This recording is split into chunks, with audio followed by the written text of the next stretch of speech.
Question 38 की बात करते हैं। एक डीलर है, लेसर है, 10 साल के लिए इक्विपमेंट को दे देते हैं।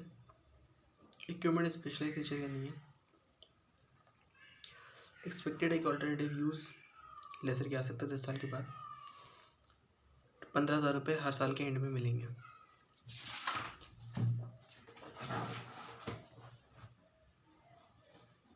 रेजिडुअल वैल्यू 10 साल बाद कितनी निकल के आने वाली है? 50,000 रुपये। लेसर एक्सपेक्ट करता है। लेसी गारंटी दे रहा है 30,000 रुपये की। अनगारंटेड रेजिडुअल वैल्यू क्या होगी? 20,000 रुपये। याद करो, 50,000 रुपये की टोटल फेस वैल्यू है जो आपको रिकवरेबल है। गारंटी 30 की मिली तो एक तरीके से अनगारंटेड रेजिडुअल वैल्यू आपकी 20 की निकल के आ गई।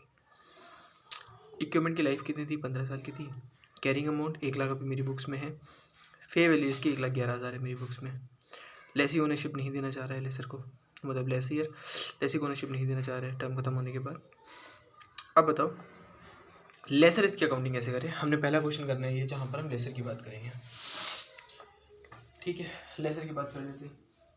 सबसे पहला क्वेश्चन निकल के आता है ऑपरेटिंग लीज है कि फाइनेंस लीज है। उसी के हिसाब से आप रिकॉर्डिंग करोगे। मतलब या देखो, फाइनेंस लीज होती है ना, प्रॉपर्टी को बुक्स से हटा दोगे। ऑपरेटिंग लीज होती है तो क्या करोगे? ऑपरेटिंग और फाइनेंस के लिए इसने देखो ये बोला, 2-3 चीज़ें पीछे बोल दी कि भैया हमारा ना उसके लिए स्पेशलाइज नहीं बनाया है, या ऐसे नहीं है, या वापस ले लेंगे। सारी चीज़ समझ में आती हैं। 10 साल के लिए दे रहे हो 15 में से, ठीक है। फे वैल्यू 1,11,000 रुपये, 1 लाख की कैरिंग अमाउंट है। कितने रुपये मिलने वाले थे उससे? 15,000 रुपये मिलने वाले थे। कब से मिलने वाले थे? फर्स्ट ईयर से। कब तक मिलेंगे? 10th ईयर तक। 15,000 मिलेंगे। रेट कितना? 10.078 at the end of the year है। हाँ, लगाना ज़रा। 1/1.10.078 इक्वल्स 1, 2, 3, 4, 5, 6, 7, 8, 9, 10 MRC इंटू 15,000।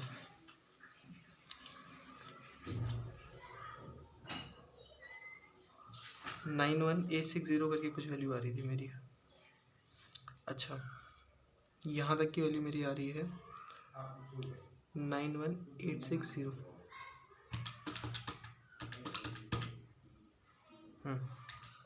अच्छा, इसके बाद एक तो इतना है, इसकी वैल्यू आपने निकाली। कोई टेंशन नहीं होनी चाहिए इतने में। ये क्या है यार? देखो 91,000 या 90,000 रुपये, 1,11,000 में से इतना पैसा आपको मिल जाएगा एज अ लीज। तो मतलब ये क्या ऑपरेटिंग लीज तो नहीं है आपकी, ये वैसी वाली लीज ही है, फाइनेंस लीज। ठीक है, इतना समझ में आ गया। वैल्यू कितनी निकाली? वैल्यू ये कुछ नहीं किया था, एम प्लस यूज़ करके निकाल दी। 91,860 निकल के आई। सबका एम प्लस कर दो 15,000 से, 91,860 निकल के आ गई। क्या ही अमाउंट जो हमें मिलेगा? नहीं, 30,000 रुपये वो प्रॉमिस करके भी गया। ये गारंटीड रेजिडुअल वैल्यू है तो 1/1.10058, ठीक है। और ये कितने?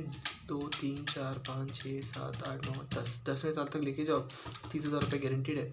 11,480 रुपये कुछ निकल के आएगा। 11,480 रुपये इसमें ऐड कर दो तो आपके पास 1,03,240 रुपये, 240 रुपये, 340 रुपये जो भी वैल्यू है ये आपके पास निकल के आ गई। ये किसकी वैल्यू निकल के आ रही है? जो हमें पैसा मिलने वाला है। ठीक है, ये जो हमें पैसा मिलने वाला है ये क्या का पैसा है? इस पैसे की हमने अभी क्या निकाली? प्रेजेंट वैल्यू निकाली है।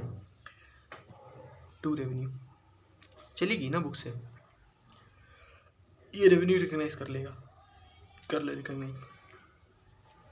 पीपी कितने की दिखा रखी थी बुक्स पे? 1 लाख। कैरिंग अमाउंट से क्रेडिट कर दो, ये आपने डी रिकग्नाइज कर दी। 2 एंट्री तो समझ में आई, इन 2 एंट्री में कोई दिक्कत भी नहीं है। हमने रेवेन्यू बुक किया, 1 लाख रुपये का रेवेन्यू बुक कर दिया, ये पैसा मेरे पास आगे आता रहेगा। ठीक है, कहते मैं रेवेन्यू ना बुक करके आपको हो कि भाई ये रेवेन्यू थोड़ी ना है, सामने वाला बंदा तो मेरे लिए असेट है, तो असेट तो ऊपर बुक होगा ना अगर सामने वाला बंदा असेट। अभी हमने क्या किया? रेवेन्यू बुक कर दिया अपना। ठीक है, ये पैसा मेरे पास आ गया। एक तरीके से हमने इनकम बुक कर दी क्योंकि हमने एसेट बेचा है। और दूसरा हमने एक तरीके से बुक कर दिया कि पीपी हमने हटा दिया बुक से। ठीक है, और हम क्या करें? फेयर वैल्यू कितनी है एसेट की? 1,11,000 रुपये की फेयर वैल्यू है।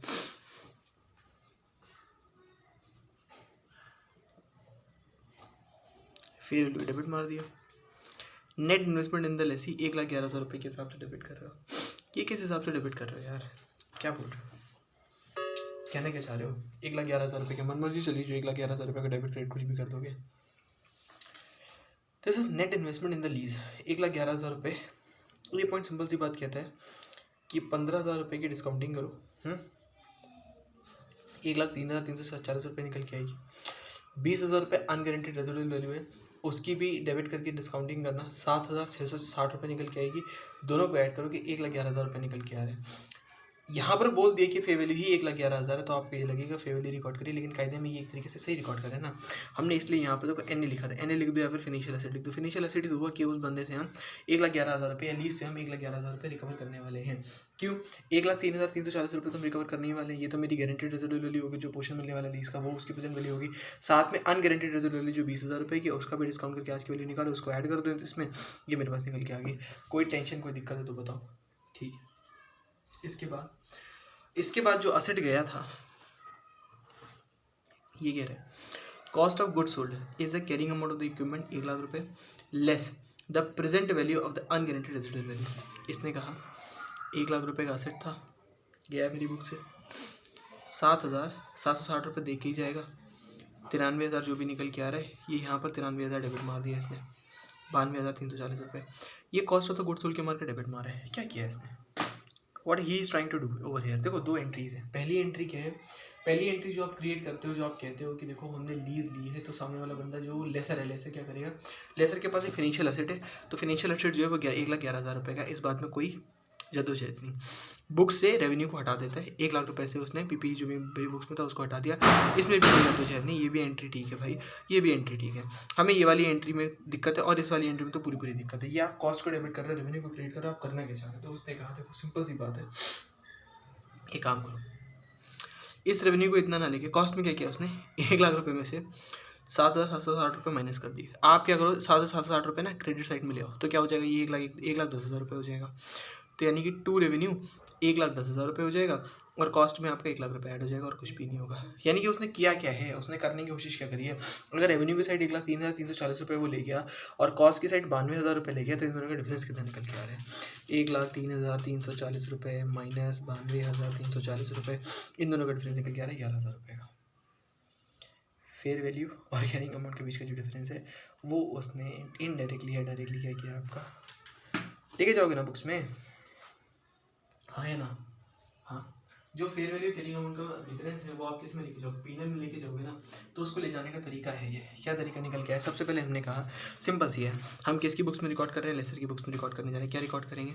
हमने असेट दे दिया 2 PP, असेट कितने का था, कैरिंग अमाउंट थी 1,00,000, असेट चला गया, ठीक है। और नेट असेट या फाइनेंस लीज कितने की हमने इन्वेस्टमेंट करा है फाइनेंस लीज में, हमने करा है, एक तो हमने इस अमाउंट का करा है और 7,760 का हमने और करा है क्योंकि वो अनरियलाइज 1,10,000 रुपये का हमने इन्वेस्टमेंट करा है, ठीक है। कॉस्ट को डेबिट कर दिया, रेवेन्यू को क्रेडिट कर दिया। रेवेन्यू कितना क्रेडिट किया इन्होंने? कहा 1,03,340 रुपये श्योर शॉर्ट आ जाएंगे, उससे रेवेन्यू को क्रेडिट कर दिया और 96,640 रुपये आपके अनगारंटीड रेजिडुअल वैल्यू जो है उसको यहाँ से माइनस कर दिया। ये वैल्यू मेरा, ये कॉस्ट है जो हमने डेबिट कर दिया, इन दोनों का डिफरेंस एक तरीके से मेरा 11,000 रुपये है जो मेरा P&L में चला जाएगा, और कुछ भी नहीं किया है इस क्वेश्चन में। हो गया, एक बार देख लो, ऐसा है नहीं कुछ क्वेश्चन में बहुत खास हो या कुछ बहुत ज़्यादा है। एक टेबल और बनाइए कि 1,11,000 रुपये की वैल्यू थी, 15,000 रुपये के रेंटल आएंगे, इनकम जो इंटरेस्ट की इतने से आएगी और इसी की एंट्री भी मारी जाएगी हर साल। कैश में आप 15,000 रुपये रिसीव करोगे, जिसमें से आपका इंटरेस्ट इनकम 11,000 रुपये का होगा और net investment in the lease 3,813 रुपये का होगा। ये आपकी हर साल की एंट्री जो है वो मारी जाएगी आगे जाके। मतलब 15,000 रुपये जो आप रिसीव करने वाले हो ना, आपने 1,11,000 का असेट उसको दे दिया, तो 1,11,000 रुपये एक तरीके से उसको दे दिए। जो आपने उसको दिए हैं अगर हम उसको इंटरेस्ट पहले, तो 11,000 रुपये, तो 15,000 में से 11,000 रुपये तो मेरा इंटरेस्ट है जो हम आपसे रिकवर कर रहे हैं। बाकी पैसा जो है हम आपसे वो लीज़ का ले रहे हैं। तो लीज़ का ऐसे 3,000 रुपये ऐसे करके छोटे अमाउंट निकल के आ जाएंगे, वो एंड में जाके कुछ निकल के आएगा। और net investment at the end of the lease 50,000 रुपये, ये जो अनगारंटीड और रेजिडुअल वैल्यू जो थी मिला के इसकी वैल्यू 50,000 रुपये बचेगी। इतने ये टेबल है एक जो बनाने की कोशिश करी है। तो 38 कन्फ्यूजिंग था, थोड़ा सा अलग सा है, लेसर के पॉइंट ऑफ व्यू से इससे थोड़ा सा अलग है। चलिए 37 की अगर हम बात करें ना, इंटरेस्टिंग क्वेश्चन। इंटरेस्टिंग क्यों हो गया ये क्वेश्चन? अभी तक हमने पहले पढ़ा था, देखो स्कोप का इसलिए ब्रेक दिया, स्कोप का फिर से हम स्कोप पे वापस आए। 2 क्वेश्चन के बाद ही सही। हमने कहा स्कोप ना अगर डिक्लाइन होता है या स्कोप डिक्रीज होता है, ठीक है, डिक्लाइन या डिक्रीज एक ही बात है।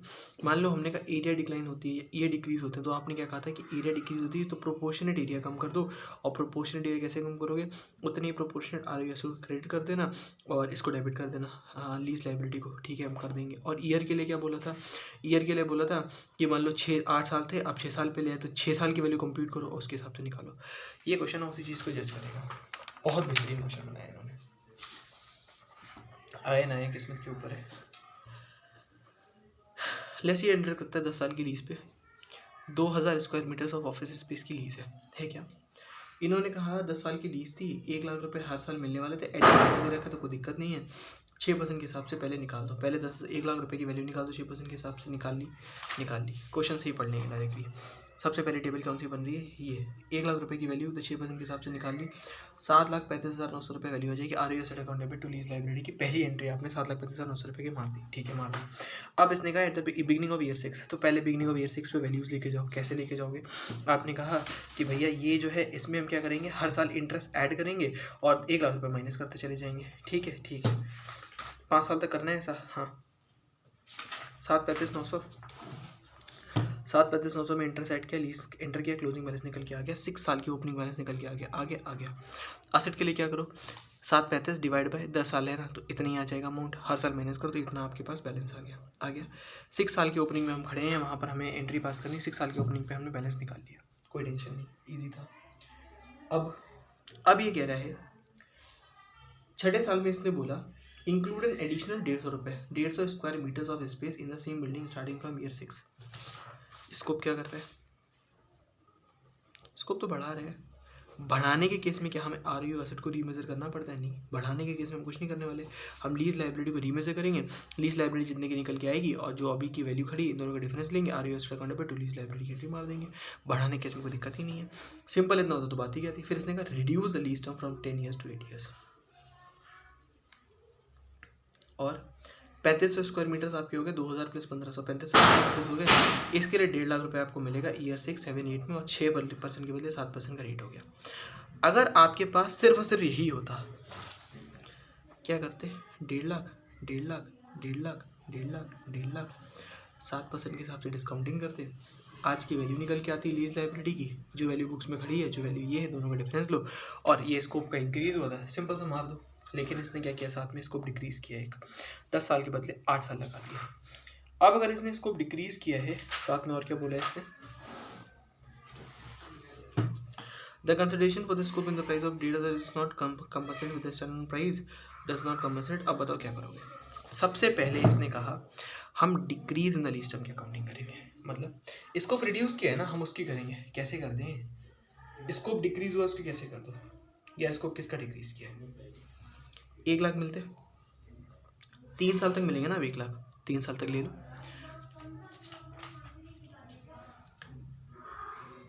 5 साल के बदले 3 साल मिलने वाले हैं ना, तो 5 साल के बदले 3 लाख ले लो, 3 साल 1 लाख रुपए ले लिए, कितने परसेंट पे, 6% पे।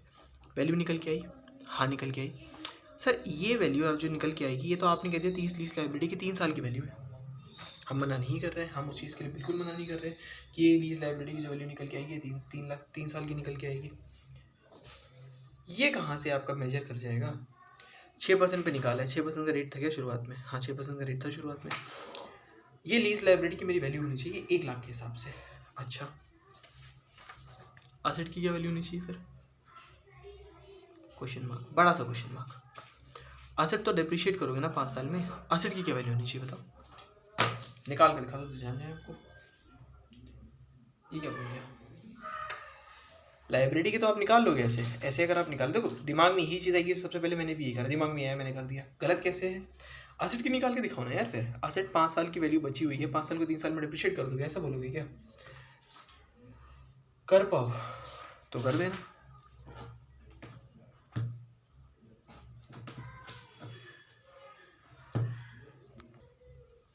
बोलो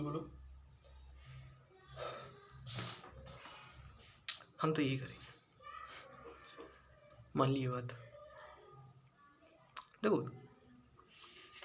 इसका मेरा वही क्वेश्चन है अभी तक यार, आप कह रहे हो 3 साल तक रहेगा ना, 3 साल रख देंगे, 2 साल का नहीं रखना है ना, तो मान लो 3 लाख की वैल्यू है तो 2 साल का कितना निकल के आएगा, 2 या 5 लाख की वैल्यू 2 साल का 2 लाख निकल के आएगा ना, 2 लाख हम रिकग्नाइज कर देंगे। इतना सिंपल है, इतना ही सिंपल है। क्वेश्चन क्या कह रहे हैं, क्वेश्चन कह रहे हैं इतनी वैल्यू एसेट की थी, इतनी वैल्यू लाइबिलिटी की थी। हाँ, 6th ईयर के बिगनिंग में लाइबिलिटी को मेजर करो, 3 साल की लाइबिलिटी होती अगर तो कितनी होती, इसने कहा 267,300 होती, इतनी होती ना। बाकी बची हुई लाइबिलिटी को रिवर्स कर देना, लीज लाइबिलिटी को डेबिट कर देना। कितने से, 267,300 और 4,21,000 में कोई डिफरेंस है, इतने का डिफरेंस है, इतने से डिवाइड कर देना। और ROU एसेट को क्रेडिट कर देना। कितने से क्रेडिट करेंगे सर, 2 लाख, 2 साल का अमाउंट क्रेडिट करना पड़ेगा ना। देखो 3 लाख की 3 साल की वैल्यू इतनी है, 2 साल की वैल्यू निकाल लो ना सीधे, 367,950 इंटू 2.5 147,180 सीधे वैल्यू निकल के आएगी, डेबिट कर दिया। ये क्रेडिट किया, ये डेबिट किया, सिंपल क्रेडिट डेबिट। जो गेन लॉस आया वो यहाँ पर मार दिया। लेकिन एक पॉइंट रह गया, ये 7% होगी। देखो लीज के केस में जो असेट था ना, असेट का तो 2 साल आपने एकदम एग्जैक्ट किया क्योंकि ये तो डेप्रिशिएट होने वाला था। लीज आपकी जो पे होने वाली थी वो 7% के हिसाब से पे होने वाली थी गुरु, आपने अभी भी 6% के हिसाब से बुक किया है। तो इसने क्या कहा, अब क्या करो, ये दूसरा चेंज है, ये इंटरेस्ट का चेंज है। तो पहले तो हमने स्कोप का चेंज मार दिया, ठीक है, ये हमने गेन लॉस स्कोप को मार दिया, कोई टेंशन नहीं। ये जो 1% का चेंज है ना, 7% के हिसाब से मेजर करो, कितना निकल के आएगा 7% के हिसाब से, इतना निकल के आया। निकाला 6% के हिसाब से इतना है, निकल के आ रहा है 7% के हिसाब से इतना, पे कम करना पड़ेगा। तो इसने कहा क्या करो, लीज लाइबिलिटी को फिर से डेबिट कर दो, ROU एसेट को फिर से क्रेडिट कर दो, 4900 रुपये के लिए ऐसे करते हैं ना। क्योंकि 7% के हिसाब से है ना। देखो पहले निकालते, डायरेक्टली कर लेते, तुम 7% के हिसाब से डायरेक्टली यहाँ पे निकाल देते कि सर अब 6% का रेट तो नहीं गया, 7% का ही रेट रह गया, 7% के हिसाब से निकाल के मार देंगे। लेकिन फिर ना अलग अलग वो, क्योंकि मार्क्स किसके देने वाला है पेपर में, मार्क्स को ऐसे करके देने वाला है। सबसे पहले मार्क्स किसे देगा, ये कंप्यूट कर लिया, इसको कंप्यूट करने के बाद ये कंप्यूट कर लिया, 1 नंबर 2 नंबर उसके, 2 नंबर इसके, 4 नंबर तो आपके तय हो गए। इसके बाद डिक्रीज इन टर्म के आपके नंबर देगा, इस एंट्री के नंबर होंगे 1 नंबर, इस एंट्री का नंबर होगा 1 नंबर। क्योंकि ये आपने क्या किया, आपने ROU एसेट को अलग से मॉडिफाई कर दिया। ये जो एंट्री है ना, ये ROU एसेट वगैरह की गेन की नहीं है, ये सिंपल आपकी एक तरीके से एडजस्टमेंट मार रहे हो, इंटरेस्ट चलेगा, इसलिए अलग एंट्री। एक ही मार दो, थोड़ी सी दुआ कर लेना, नंबर मिल जाए। अब क्या करना है, इंक्रीज ही तो करना है, स्पेस इंक्रीज करना है। 1.5 लाख, 1.5 लाख, 1.5 लाख, ये 3 साल का, 3 साल पे पैरिटी पे ले आए कि नहीं लेके आए, देखो पैरिटी पे आ गए, पैरिटी पे देखो 3 साल यहाँ पर भी हैं, 3 साल यहाँ पर भी हैं, ठीक है, पैरिटी पे आ गए। 3 साल की वैल्यू एसेट की यहाँ पर भी, लाइबिलिटी यहाँ पर, लाइबिलिटी 1.5 लाख के हिसाब से कंप्यूट कर दो। अब क्या किया इसने, 1.5 लाख के हिसाब से कंप्यूट करें, मैं कह रहा हूँ 1.5 लाख के हिसाब से कंप्यूट किया इसने देखो क्या किया, इसने 1 लाख का अलग निकाला है, ये 1 लाख का इसने अलग निकाला है, ये 1 लाख का इसने अलग निकाला है। कौन सा, ये वाला नहीं है, एक ये इसने निकाला है, एक इसने निकाला है। इसने का 50,000 रुपये जो एडिशनल पे करने पड़ रहे हैं, 1,31,000 रुपये, ये जो पे करने पड़ रहे हैं 2,62,400 रुपये। कितने निकल के आ गया, 2,62 और 1,31, कितना हो गया। तो इसने कहा 2,62 तो बुक्स में खड़ा ही है, 1,31 की एंट्री में। क्या ड्रामा बोल रहे हो यार, देखो कुछ नहीं बोल रहा, मैं कह रहा हूँ तुम 1.5 लाख के हिसाब से कंप्यूट कर लो, मेरे को कोई टेंशन नहीं है।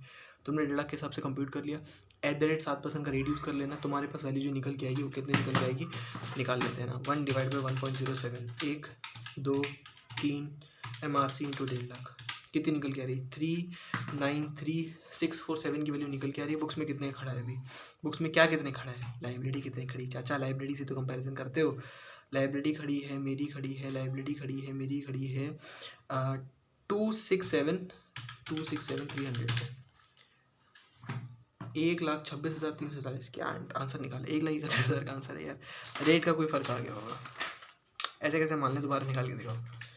1 / 1.07, 1 2 3 MRC 1.5 lakh, 2,62,400, 1,31,240, C answer match हो गया। ये माइनस करना है ना, क्योंकि 4900 का डिफरेंस मेरा रह गया था, सॉरी 267 से नहीं, क्योंकि इसके बाद आपने इतना और डिफरेंस दिया था। तो ये आपका नेट डिफरेंस जो आपकी बुक्स में भी खड़ा है, ये आपकी एंट्री मार दी आपने, ये अलग अलग वर्किंग नोट दिखा दी, ये तीनों वर्किंग नोट अलग अलग दिखाए, नहीं दिखाने मत दिखाओ। तो ये बड़ा सा क्वेश्चन हम करेंगे कैसे, तो कोई भी बड़ा क्वेश्चन आपके पास निकल गया है, सबसे पहले तो क्या करना, देखो एक के बाद एक TYQ लगाएंगे, क्वेश्चन हो गए इसके, पहला स्टेप क्या होता है इसमें, सबसे पहले तो उसने कहा है कि जो भी लीज लाइबिलिटी आप पे करने वाले हो ना डिस्काउंट कर दो, ठीक है। ईयर एंड पर है क्योंकि एंड पे सारे क्वेश्चन होते हैं, एक ही है जो बिगनिंग का था उस पर ध्यान दे देना, अगर एंड पर है एंड के हिसाब से निकाल दो, ठीक है। पहले साल से ही लग जाएगा, बिगनिंग पे है तो पहले साल 1 रहेगा, बाकी आपका लग जाएगा, वैल्यू निकल के आ जाएगी, वैल्यू को कंप्यूट कर लेना। ये lease liability R U asset की वैल्यू है। फिर आर यू एसेट के ऊपर आपका एसएम लगाना होता है। लीज लाइबिलिटी के लिए क्या करते हो, लीज लाइबिलिटी की यहाँ पर ओपनिंग बैलेंस लिखते हो, यहाँ पर कुछ हटाते हो, ठीक है। और क्या हटाते हैं, यहाँ पर कुछ हटा देते हो, क्या हटाते हो, इंटरेस्ट एक्स ऐड कर देते हो, जो पेमेंट माइनस कर देते हो, क्लोजिंग बैलेंस निकल के जाता है। ऐसे क्लोजिंग बैलेंस आपके पास निकल के आता है, बिगनिंग ऑफ 6th ईयर जो भी है वो निकल के आ जाएगा। इसको यूज़ कर लेना, ठीक है। इसको कैसे यूज़ कर लेना, यहाँ पर जो भी है मॉडिफिकेशन जो करने वाले हो, इंक्रीज या डिक्रीज उसके हिसाब से कर देना। मॉडिफिकेशन यहाँ पर आप मारते हो आके, इंक्रीज का मॉडिफिकेशन है तो इंक्रीज वाली की वैल्यू निकाल दो, कंपेयर कर दो। डिक्रीज का मॉडिफिकेशन है, पहले डिक्रीज के लिए पैरिटी पे लेके आओगे ना। इसने कहा 3 साल का हम रखने वाले, ये 5 साल की वैल्यू है, तो क्या करो 3 साल की वैल्यू कंप्यूट करो, 3 साल पे एसेट को भी ले आओ, ठीक है। इसने कहा हम आधा एसेट कर देंगे, आधे के लिए तो आधा कर दोगे ना, जो वैल्यू है उसका आधा कर दो, एसेट का भी आधा कर दो, लाइबिलिटी का भी वैल्यू मार दो, ऐसे करके आपके पास निकल के आता है। अब हमारे पास लास्ट रह गया एक TYQ question, practical question TYQ का, प्रैक्टिकल क्वेश्चन TYQ का, प्रैक्टिकल क्वेश्चन TYQ का क्वेश्चन नंबर 8 है। एक ही प्रैक्टिकल क्वेश्चन हमारे पास, जिसमें पहले करते हैं।